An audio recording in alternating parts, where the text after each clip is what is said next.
జై తెలంగాణ అందరికీ నమస్కారం. తెలంగాణ ప్రజలందరికీ హృదయపూర్వకంగా నమస్కారాలు తెలియజేస్తూ ఇవాళ రాష్ట్రంలో జరుగుతున్నటువంటి పలు అంశాలపైన మాట్లాడేందుకు మేధావులతోని చర్చించేందుకు మేధావులు మొత్తం తెలంగాణ సమాజం ఏం ఆలోచిస్తుందో ప్రజలకు తెలియజేసేందుకు తెలంగాణ జాగృతి ఆధ్వర్యంలో రేపు సోమాజిగూడ ప్రెస్ క్లబ్లో ఉదయం 11 గంటలకు ఒక రౌండ్ టేబుల్ సమావేశాన్ని ఏర్పాటు చేయడం జరిగింది.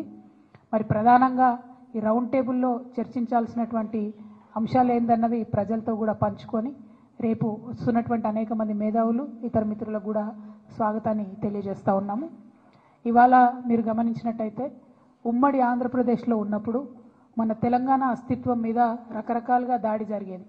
అది మన భాషను అవహేళన చేయడం కావచ్చు, మన యాసను అవహేళన చేయడం కావచ్చు, మన దగ్గర కవులు కళాకారులు లేదనడం కావచ్చు, లేకపోతే మన పాటలు కాకుండా మన పాటలను మరిపించేటటువంటి ఇంకొక పాటలను ప్రభుత్వ వేదికల మీద పాడించడం కావచ్చు, మన పండగలను అవహేళన చేయడం కావచ్చు, మన పండగలకు ప్రాధాన్యత ఇవ్వకపోవడం కావచ్చు, మన దగ్గర ఉండేటటువంటి గంగా జమున తహజీబ్ని అవమానించే విధంగా మాట్లాడడం కావచ్చు. ఇవన్నీ కూడా మనం ఉమ్మడి ఆంధ్రప్రదేశ్లో భరించినాం, వాటిని ఫేస్ చేసినాం, వాటిని దాటుకొని ఉద్యమం చేసి ఇవాళ ప్రత్యేక తెలంగాణ రాష్ట్రాన్ని సాధించుకోవడం జరిగింది. ప్రత్యేక తెలంగాణ రాష్ట్రం సాధించుకున్న తర్వాత కేసీఆర్ గారు పెద్దలు ముఖ్యమంత్రి అయిన తర్వాత మరి చిన్నది పెద్దది అని చూడకుండా అది పాలపిట్టైనా, తంగేడు పువ్వు అయినా, జమ్మి చెట్టు అయినా, కృష్ణ జింక అయినా అన్నీ కూడా అధికారిక చిహ్నాలుగా ప్రకటించుకుంటూ అట్లానే బతుకమ్మ పండుగ అయినా, బోనాల పండుగ అయినా వాటిని రాష్ట్ర పండుగలుగా ఆనాడే కేసీఆర్ గారు గుర్తించడం జరిగింది. అట్లానే తెలంగాణ సమాజానికి వందల సంవత్సరాలుగా అలవాటు ఉన్నటువంటి మత సామరస్యాన్ని కాపాడడానికి కూడా ఒక పక్క క్రిస్మస్ని ప్రభుత్వపరంగా చేస్తూ, ఇంకొక పక్క రమదాన్ని చేస్తూ, ఇంకొక పక్క బతుకమ్మ బోనాలు చేస్తూ మరి అన్ని విధాలుగా కూడా మన గంగా జమున సంస్కృతిని కాపాడుతూ రావడం జరిగింది. మరి ఇవాళ 10 ఏళ్ళు బీఆర్ఎస్ పాలన తర్వాత ఒక రికార్డ్ లాగా ఒక చిన్న మత కల్లోలం కూడా లేకుండా మనం సాధించుకోవడం జరిగింది. ఇవాళ కాంగ్రెస్ ప్రభుత్వం వచ్చినప్పటి నుంచి ఏం జరుగుతుంది? వచ్చినప్పటి నుంచి రేవంత్ రెడ్డి గారు ముఖ్యమంత్రి గారు ఏం మాట్లాడుతూ ఉన్నారంటే ఫస్ట్ తను మొదలు పెట్టడమే రాష్ట్ర అధికారిక చిహ్నం మారుస్తాను, ఆ చిహ్నంలోంచి చార్మినార్ తీసేస్తాను, ఆ చిహ్నంలోంచి కాకతీయ తోరణం తీసేస్తాను అనేటటువంటి అంశాలు మాట్లాడడం జరిగింది. మళ్ళీ ఏమైందో ఎవరు బుద్ధి చెప్పినరో పెద్దగా దాని జోలికి పోకుండా అది విరమించుకున్నట్టుగా అనిపించింది. ఆ తర్వాత మళ్ళీ ఏ పండగ వచ్చినా కూడా దాన్ని చేయకుండా, అంటే రమదాన్ పండుగ వచ్చింది దానికి తోఫా ఇవ్వలేదు, బతుకమ్మ పండుగ వచ్చింది మా ఆడబిడ్డలకు చీరలు ఇవ్వలేదు, రేపు క్రిస్మస్ వస్తుంది దానికి కూడా వాళ్ళు ఏమి ఇచ్చే ఆలోచనలో కూడా కనీసం లేరు. అదేవిధంగా మరిగా ప్రభుత్వ వేడుకల్లో పాడుతున్నటువంటి పాటలు చూస్తే నిజంగా కన్నీళ్ళు వచ్చేటటువంటి పరిస్థితి. మొన్న పెద్దపల్లిలో కానీ, అంతకుముందు వరంగల్లో కానీ, నిన్న సెక్రటేరియట్లో వాళ్ళు పెట్టుకున్న కార్యక్రమంలో కానీ మనకు సంబంధం లేని పాటలు, అసలు మన తెలంగాణ సమాజం ఆమోదించినటువంటి పాటలు. మరి అంతమంది తెలంగాణలో జానపద కళాకారులు ఉంటే ఒక్క కళాకారుడు కూడా మీకు పాట పాడడానికి దొరకలేదా? ఒక్క తెలంగాణ గీతం, తెలంగాణ సంస్కృతిని తెలిపేటటువంటి ఒక్క గీతం కూడా ప్రభుత్వ వేదికల్లో ఉండకూడదని మీరు అనుకున్నారా అని ఇవాళ మేము ప్రశ్నిస్తూ ఉన్నాం.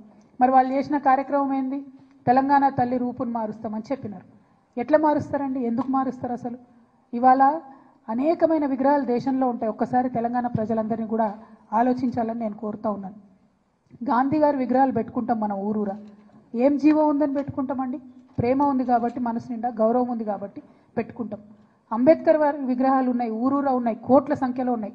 ఎందుకోసం పెట్టుకుంటాం? ఎవరన్నా జీవో ఇచ్చిరని పెట్టుకుంటామా? పూలే విగ్రహాలు ఉన్నాయి ఇవాళ, ఎందుకోసం అని పెట్టుకుంటాం?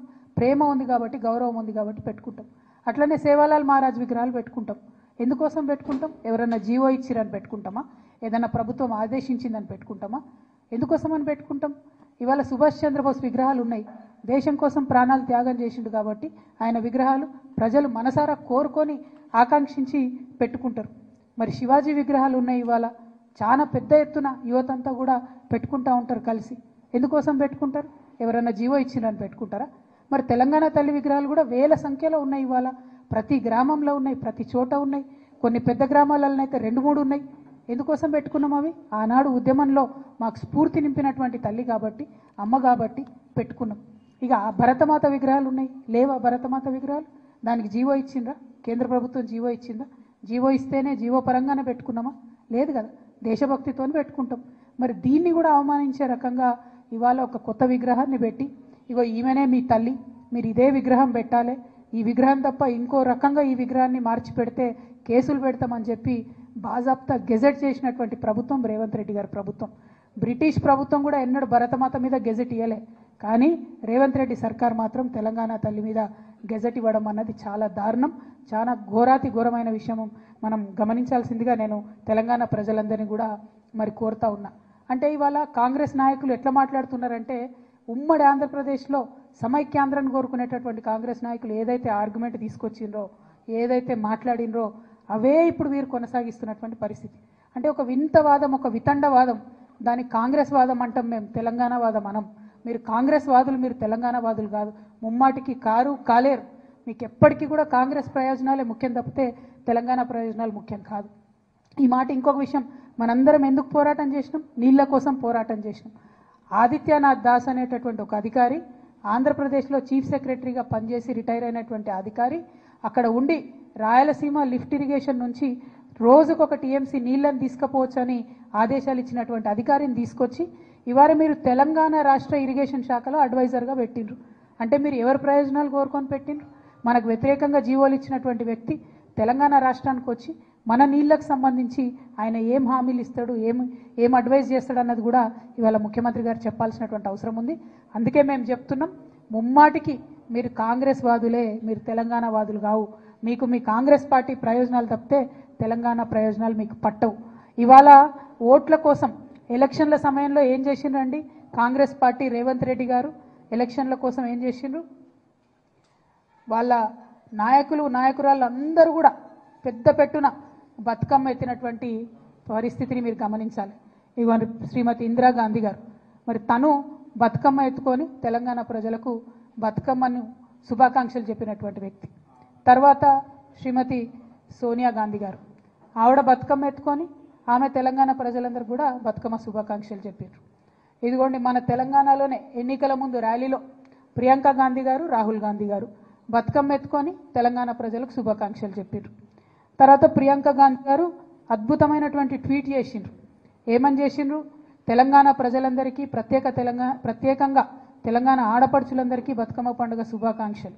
ఎందుకంటే 1978లో ఓరుగల్లు మహిళలతో కలిసి మా నానమ్మ శ్రీమతి ఇందిరాగాంధీ గారు బతుకమ్మ ఉత్సవాల్లో పాల్గొనడం ఒక మధుర స్మృతి అని చెప్పి ప్రియాంక గాంధీ గారు చేసినటువంటి ట్వీట్ ఇది. అంటే ఓట్లు ఉన్నప్పుడు మాత్రం మన పండుగలు వనుకొస్తాయి. ఓట్లు ఉన్నప్పుడు బతుకమ్మ తెలంగాణ ప్రత్యేక పండుగని, తెలంగాణ ఆడపడుచులందరికీ శుభాకాంక్షలు చెప్పాలని ఓట్లు ఉన్నప్పుడు గుర్తొస్తాయి. ఆ వీడియో చూపి. ఇగో ఇందులో అయితే అద్భుతమైన వీడియో అండి ఇది, మీరు తప్పకుండా చూపించాలి మీడియా మిత్రులు. రేవంత్ రెడ్డి గారు, రాహుల్ గాంధీ గారు, కేసీ వేణుగోపాల్ గారు, జయరాం రమేష్ గారు అందరూ కలిసి కోలాటము బతుకమ్మ కలిపి ఆడుతున్నారు. పాపం అక్కడ కూడా మా బట్టెన్నను వెనక వరుసలు పెట్టిండ్రు. సామాజిక తెలంగాణలో బట్టెన్నను వెనక వరుసలు పెట్టి వీళ్ళ అగ్రనాయకులందరూ కలిసి బతుకమ్మ ఆడిండ్రు. బతుకమ్మ ఆడి ఓట్లు ఉన్నాయి కాబట్టి ఎన్ని ఆటలన్నా ఆడతారు అన్నట్టు. కానీ ఓట్లు అయిపోగానే తెలంగాణ బతుకమ్మ ఎవరిది, ఎవరు ఆడిండ్రు, ఎందుకోసం బతుకమ్మని చేయాలి, ఎందుకోసం మరి మేము బతుకమ్మను గౌరవించాలి, తెలంగాణ తల్లి చేతుల బతుకమ్మ ఎందుకు ఉండాలి అని వాళ్ళ వెర్రి ప్రశ్నలు, వింత ప్రశ్నలు, వితండవాదం చేస్తున్నారు. ఎందుకు ఉండాలంటే కేసీఆర్ గారు ముఖ్యమంత్రిగా ఉన్నప్పుడు ఇక మీరు బాగా మాట్లాడుతున్నారు కదా, గెజెట్ ఇయ్యలే, జీవో ఇయ్యలేని. బతుకమ్మ పండుగ గురించి బతుకమ్మను రాష్ట్ర పండుగ చేస్తూ జీవోఎస్ నంబర్ 2 ద్వారా రాష్ట్ర పండుగ బతుకమ్మని ఇచ్చారు. మరి వాళ్ళ ముఖ్యమంత్రి గారిని మేము సూటిగా ప్రశ్నిస్తున్నాం, రాష్ట్ర పండుగ అయినటువంటి ఈ బతుకమ్మ పండుగను అవమానించే విధంగా మాట్లాడుతున్నటువంటి మీ మంత్రులను, మీ కాంగ్రెస్ పార్టీ నాయకులను వాళ్ళ మీద మీరు ఏం చర్యలు తీసుకుంటారు? ఇది మన రాష్ట్ర పండుగ అని అధికారికంగా ప్రకటించుకున్నాం. రాష్ట్ర పండుగను అవమానపరిచే విధంగా మేము చేసుకోము, మాకు సంబంధం లేదు, ఎవరు చేసిండ్రు, ఎక్కడ చేసిండ్రు అని వింత ప్రశ్నలు మాట్లాడుతున్నటువంటి మీ నాయకులకు మీరు ఏం ఏం ఏం శిక్ష వేస్తారు? అంటే ఆంబోతులను వదిలినట్టు ఆడబిడ్డల పండుగ మీద మాట్లాడడానికి మీరు మీ మంత్రుల్ని, నాయకులను వదిలిపెట్టినరా? ఇది వాళ్ళకి చెప్పాలి మీరు. ఎందుకంటే ఎటువంటి అటు మాట్లాడడం, ఆడపిల్లలే కదా మమ్మల్ని అడగరులే అని మీకేమన్నా, ఎందుకింత అభిజాత్యం నాకు అర్థం కాదు. ఎందుకింత పొగరు? ఇట్లా ఉంటుందా? ఎందుకింత పిరికితనం అని కూడా ఒకసారి ఆలోచించుకోవాలి.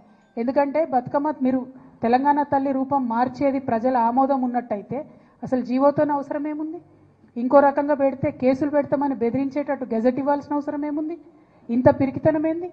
ముఖ్యమంత్రి గారు ఇవాళ ప్రతి జిల్లాలో ఒక చిన్న పోస్ట్ సోషల్ మీడియాలో పెడితే వాళ్ళ మీద కేసులు పెడుతున్నారు. వాళ్ళ మంత్రులు ఫోన్ చేసి బెదిరిస్తున్నారు. వాళ్ళ నాయకులు ఫోన్ చేసి బెదిరిస్తున్నారు. ఓన్లీ బీఆర్ఎస్ కార్యకర్తలనే కాదు, సామాజిక మాధ్యమాల్లో ఒక ప్రెస్ మిత్రుడు పోస్ట్ పెట్టినా కూడా ఫోన్ చేసి బెదిరించేటటువంటి పరిస్థితి వచ్చింది. మీకు తెలియదానే మీరు చూడలేదా ఎన్ని తిట్లు తిట్టిరు కేసీఆర్ గారిని? పెట్టినరా కేసీఆర్ గారు కేసులు? ఒకసారి ఆలోచన చేసుకోవాలి. ఇవాళ యూట్యూబ్లు నడుపుతున్న మిత్రులు కావచ్చు, ఇవాళ మీడియాలో యాక్టివ్గా ఉన్న మిత్రులు కావచ్చు, సోషల్ మీడియా మిత్రులు కావచ్చు, మరి ఇంత పిరికితనం ఈ గౌరవ ముఖ్యమంత్రి గారికి ఎందుకుంటుంది అన్నది ఒక్కసారి మనందరం కూడా ఆలోచించుకోవాలి.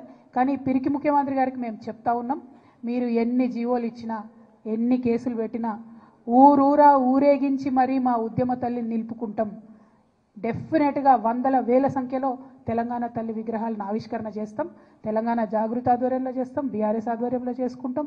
తెలంగాణ వాదులం, తెలంగాణ ప్రేమికులం అందరం కూడా కలిసి ఊరూరా నిలబెట్టుకుంటాం విగ్రహాలు. మీరు మారిస్తే మా గుండెలలో ఉన్న తెలంగాణ తల్లి బొమ్మ చెరిగిపోదు. మీకు ప్రజలు అవకాశం ఇచ్చారు, వీలైతే 10 మంచి పనులు చేయండి. కానీ ఇట్లాంటివన్నీ చేసి తెలంగాణ ప్రజలను, తెలంగాణ వాదుల్ని బాధ పెట్టొద్దని కోరుతా ఉన్నాం. ఈ చర్చ అంతా కూడా వాస్తవానికి మీరు అభివృద్ధి చేయలేకపోతా ఉన్నారు కాబట్టి ఒక డైవర్షన్ కోసం మీరు వాడుకుంటున్నారని చెప్పి మేము బలంగా నమ్ముతూ ఉన్నాం.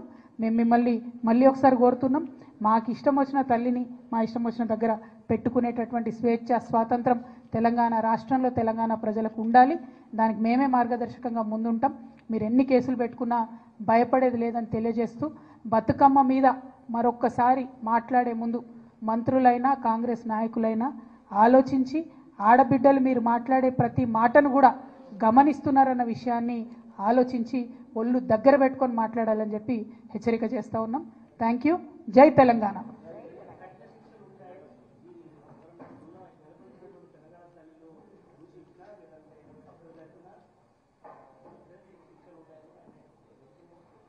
వేదిక మీద నుంచి చెప్పిన నేను అదే, అంత భయం ఎందుకు? ప్రజల ఆమోదం ఉన్నటువంటి తల్లి అయితే ఎందుకు మారుస్తారండి? ప్రజలు మార్చాలనుకోరుగా. ప్రజల ఆమోదం లేదు, మీరు బతుకమ్మ తీసి అక్కడ చేయి గుర్తు పెట్టిండ్రు కాబట్టి ఇవాళ ప్రజలకు నచ్చుతలేదు కాబట్టి ప్రజలు మాట్లాడుతున్నారు. ఇవాళ ప్రతి ఒక్కరు బాధపడుతున్నారు. కాంగ్రెస్ పార్టీలో మొన్న కొండా సురేఖ గారు, సీతమ్మ గారు, సీతక్క గారు వాళ్ళు కూడా బతుకమ్మ ఆడినరండి, ఆడలేదా? మరి వాళ్ళు ఆడొచ్చా? మంత్రులుగా వాళ్ళు ఆడొచ్చు, కానీ మళ్ళీ ఎక్కడిది బతుకమ్మ, ఎవరు ఆడిన బతుకమ్మ అని వాళ్ళే మాట్లాడితే ఏమన్నా అర్థం ఉందా?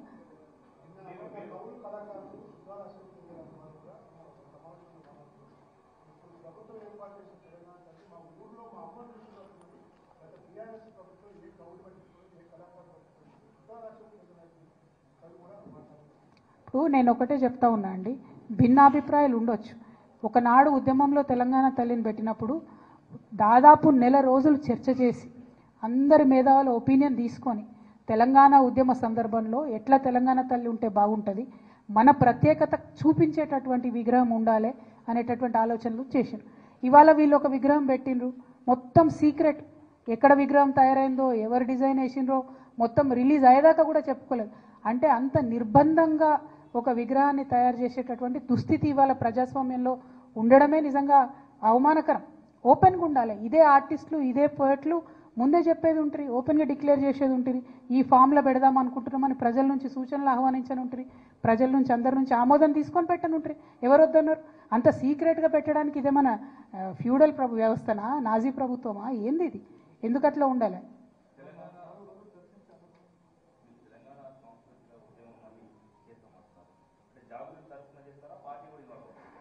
తెలంగాణ జాగృతి తరఫున ముందు నుండి అనేక అంశాలపై మేము కొట్లాడుతూ వచ్చినాం.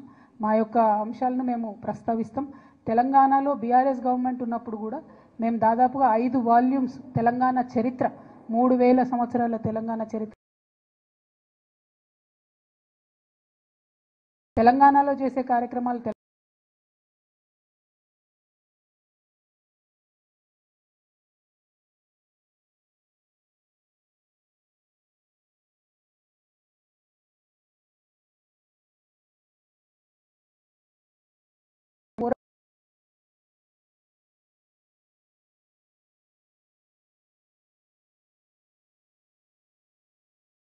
కార్యక్రమాలు టేకప్ చేస్తాం.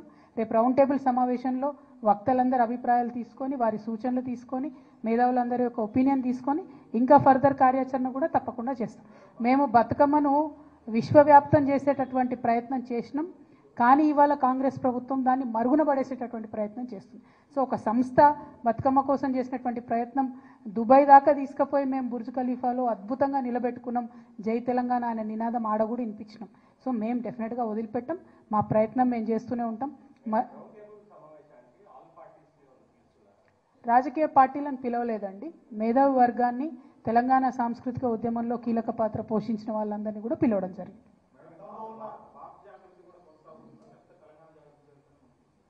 మేము తీసుకున్నటువంటి రెజల్యూషన్లో ఎట్లా తీసుకున్నామంటే తెలంగాణలో ఏ కార్యక్రమాలు చేసినా తెలంగాణ జాగృతి పేరుతో తీసుకుంటామని ఇప్పుడు కాదు, 2 సంవత్సరాల క్రిందనే మా మొత్తం ఎగ్జిక్యూటివ్ బాడీ మీటింగ్ అయినప్పుడు తీసుకున్న డెసిషన్. తెలంగాణలో ఏది చేసినా తెలంగాణ జాగృతి పేరు మీదనే ఉంటుంది. నేషనల్ వైడ్ పనిచేయాల్సినటువంటి అవసరం వచ్చినప్పుడు భారత్ జాగృతి పేరుతో చేస్తామని ఒక 2 ఇయర్స్ కిందనే రెజల్యూషన్ తీసుకున్నాం. మేము మాకు ఆ విషయంలో పూర్తి స్పష్టత.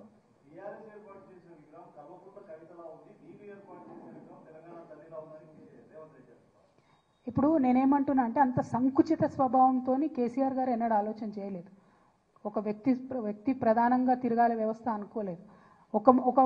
ఒక అంశం గుర్తు తెచ్చుకోండి, తెలంగాణ ఉద్యమంలో ఇదే సోనియమ్మ బర్త్డే రోజు ప్రకటించిన తెలంగాణను 23 డిసెంబర్ నాడు వెనక్కి తీసుకుంటే కేసీఆర్ గారు సంకుచితంగా ఆలోచించిండ్రా?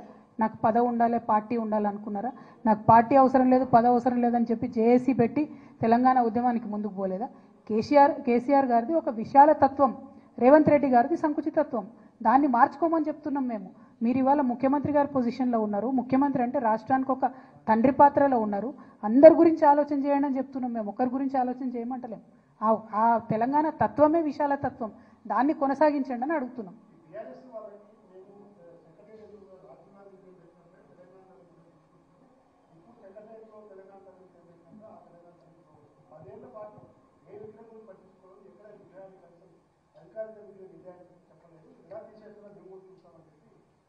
ఇప్పుడు అబద్ధాలు చెప్పడంలో గోబెల్స్ గారిని మించిపోయినారు రేవంత్ రెడ్డి గారు. ఆనాడు కేసీఆర్ గారు అధికారికంగా అమరజ్యోతి అమరవీరుల కోసం మేము కట్టినటువంటి స్తూపాన్ని ఇనాగ్రేట్ చేస్తూ అక్కడ అఫీషియల్గా తెలంగాణ తల్లి విగ్రహాన్ని ఇనాగ్రేట్ చేసిండ్రు. అందులో ఏమీ ఆశ్చర్యం ఏం లేదు. సో ముందే ఆల్రెడీ చేసి ఉన్నారు, కానీ చేసి ఉన్నా కూడా తర్వాత ఆ ప్లేస్లో పెడదాము, అక్కడ ఎక్కడైతే ఇప్పుడు వీళ్ళు రాజీవ్ గాంధీ గారి విగ్రహం పెట్టినరో ఆ ప్లేస్లో తెలంగాణ తల్లిని పెట్టాలని డిజైన్స్ ఫార్ములేషన్ అన్నీ అయినాయి. కానీ వీళ్ళు సోనియా గాంధీ గారి దగ్గర మార్కులు కొట్టేయడానికి అక్కడ రాజీవ్ గాంధీ గారి విగ్రహం పెట్టుకున్నారు. కానీ అది ప్రజల ఆమోదం లేదు. రాజీవ్ గాంధీ గారికి తెలంగాణకి ఏం సంబంధం ఉన్నది? ఏముంది చెప్పండి? పోనీ రాహుల్ గాంధీ గారు సోనియా గాంధీ గారు అంటే వేరు, కానీ రాజీవ్ గాంధీ గారితోనైతే మన ఊహ తెలిసినప్పుడైతే మేము చూడలేదు. తెలంగాణ ఉద్యమం గురించి, తెలంగాణ రాష్ట్రం గురించి ఆయన ఎన్నడూ మాట్లాడలేదు. మరి ఇవాళ అక్కడ ఉన్నటువంటి రాహుల్ గాంధీ గారు కూడా ఒక్కనాడు కూడా పార్లమెంట్లో తెలంగాణ మీద మాట్లాడలేదు. మేమేమంటున్నామంటే మాకు సంబంధం లేని వ్యవస్థను, మాకు సంబంధం లేని వ్యక్తుల్ని, తెలంగాణ సమాజానికి సంబంధం లేని వ్యక్తుల్ని బలవంతంగా రుద్దాలనే ప్రయత్నాన్ని విరమించి తెలంగాణ ప్రజలు కోరుకున్న పనులు చేయండి అంటున్నాం, అంతే, వేరే ఏమనట్లేదు.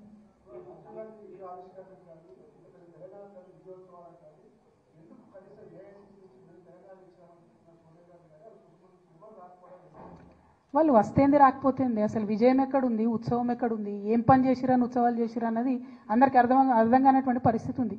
ఏం పని చేసిరు చెప్పండి? ఒక పెన్షన్ పెంచిరా, ఏమైనా కొత్త ఉద్యోగాలు ఇచ్చిరా? పాత కేసీఆర్ గారు ఇచ్చిన నోటిఫికేషన్లు ఇచ్చుకుంటూ పోయినరు. కొత్తది ఏం చేసిరు?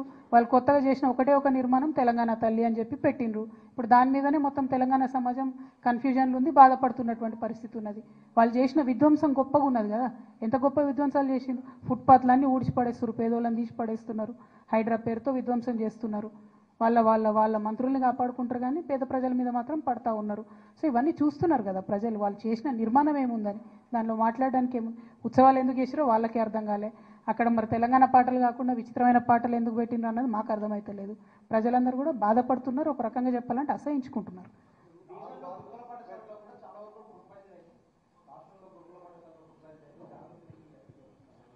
మేము ఆ ఇష్యూ రేజ్ చేయడం జరిగింది. వాంఖడిలో ఒక అమ్మాయి చనిపోయినప్పుడు వారిని కూడా చూడడం జరిగింది. అట్లానే బీఆర్ఎస్ పార్టీ నుంచి టేకప్ చేసినటువంటి కార్యక్రమాల్లో కోవ లక్ష్మి గారినైనా, సత్యవతి రాథోడ్ గారినైనా, నిన్ననే సబితక్కనైనా అందరినీ కూడా అరెస్ట్ చేస్తున్నారు. నిజంగా అన్ని చక్కగా ఉంటే, గురుకులంలో వ్యవస్థ అంతా చక్కగా ఉంటే మరి మంత్రులు పోతే భయం ఏముంది? మంత్రులు పోతే ఆపాల్సిన అవసరం ఏముంది? అంటేనే అక్కడ డిఫరెన్స్ అర్థమైపోతుంది కదా. సో ఈ ప్రభుత్వానికి చిత్తశుద్ధి లేదు, నిజం చెప్పే ధైర్యం లేదు, తెలంగాణ ఉద్యమంలో వారు లేరు కాబట్టి వారి పేరు నమోదు చేసుకోవాలని చరిత్రను వక్రీకరించేటటువంటి ప్రయత్నం తప్పితే వేరే లేదు. కానీ అది మేము ఒక సాంస్కృతిక సంస్థగా వ్యతిరేకిస్తున్నాం. ఉద్యమంలో లేని వాళ్ళ పాత్ర కూడా చరిత్ర అన్నాడు మర్చిపోదు. చరిత్రలో కొన్ని నల్ల పేజీలు మాత్రం రేవంత్ రెడ్డి గారి పేరు మీద రాయబడతాయి.